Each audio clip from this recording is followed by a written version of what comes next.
Good morning, everyone. Today we are going to study Heron's formula. Okay, तो Heron's formula में आपका triangles में आपका formula ये है कि एरिया में आपका फॉर्मूला तो मालूम ही होगा आपको, लेंथ इनटू ब्रेड्थ।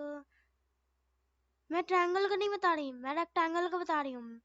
तो रेक्टेंगल में एरिया होता है आपका लेंथ इनटू ब्रेड्थ, पेरीमीटर होता है लेंथ इंटू लेंथ प्लस ये आपका 2 इंटू लेंथ प्लस बी, ये होता है।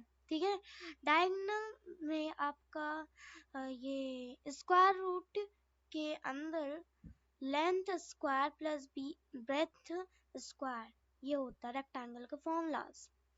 अब स्क्वायर में एरिया होता है साइड का स्क्वायर, क्योंकि चारों साइड जो होते हैं ना वो इक्वल होते हैं। ठीक है, और पेरीमीटर 4 इंटू साइड। ठीक है, डायगोनल होता है स्क्वायर रूट जो है उसके स्क्वायर रूट, और फिर उसके अंदर लिखा रहता है 2 इंटू साइड। ट्रायंगल आपका एरिया होता है half into base into height. ठीक है, अब सेमी पेरीमीटर है a plus B plus C by 2 divided by 2, तो तब जाकर के आपको सेमी पेरीमीटर मिल जाती है। एरिया है कि semi perimeter into semi perimeter minus a, मतलब ए बी सी जो है ना ये आपका साइड है, ये तीनों। तो मतलब इसमें क्या है ना, सेमी पेरीमीटर इनटू ब्रैकेट के अंदर लिखा हुआ है सेमी पेरीमीटर माइनस एक साइड का वैल्यू जो है वो, फिर दूसरा में आपका रहता है सेमी पेरीमीटर माइनस बी, फिर आपका सेमी पेरीमीटर माइनस सी, वैसे रहता है। ये तीनों ब्रैकेट में चलते हैं, उन सबको माइनस कर लिया, फिर आपको इनटू जो करना होता है ना, जैसे आपका ये 4, मतलब जैसे आपका ये सेमी पेरीमीटर आया 24 और आपका 4 है, तो ए है साइड 4, बी है साइड 4, सी है साइड 4, फॉर एन एग्जाम्पल।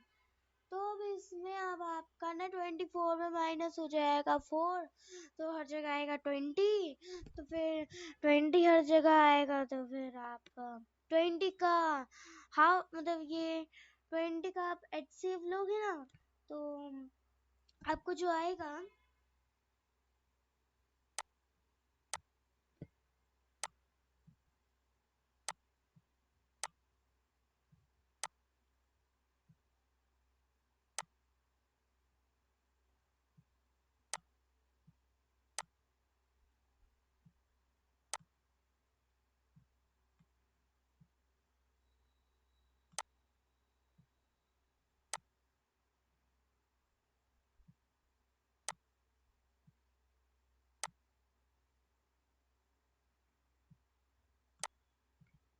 अब ये देखो, ये जो आप देख रहे हो ना,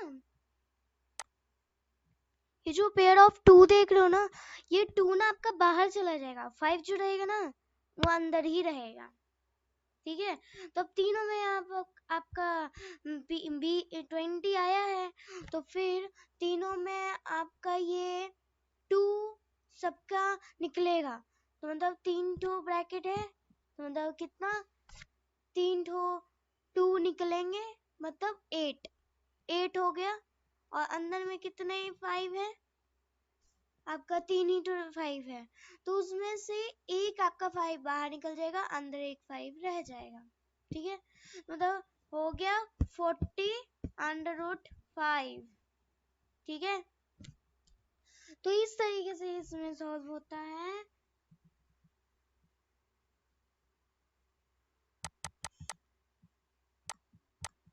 आइसोसेलेस ट्रायंगल, आइसोसेलेस ट्रायंगल कहते किसे हैं, कहते उसे हैं जिसका दो साइड इक्वल होता है। ठीक है, अब इसमें ना फॉर्मूला ये होता है कि आपका a/4 under the square root के अंदर लिखा रहता है 4b² माइनस ए स्क्वायर, ठीक है। इक्विलेटरल ट्रायंगल जो है उसका एरिया होता है √3/4 ए स्क्वायर।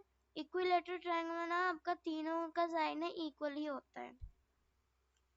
पैरेललोग्राम जो है विथ बेस और ऑल्टीट्यूड जो कि आपका हाइट है, तो मतलब पैरेललोग्राम निकालने के लिए आपका एरिया इज इक्वल टू क्या, BH means base into height. Rhombus with diagonal D1 and D2, area है 1/2 D1 into D2।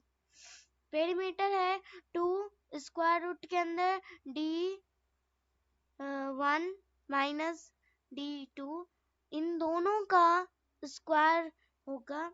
मतलब D1 जो है ना, जैसे आपका वो D1 2 है तो उसका ये स्क्वायर मांग रहा है, मतलब होगा क्या 4, ठीक है। इस तरीके से ये दोनों का स्क्वायर में पूछ रहे हैं।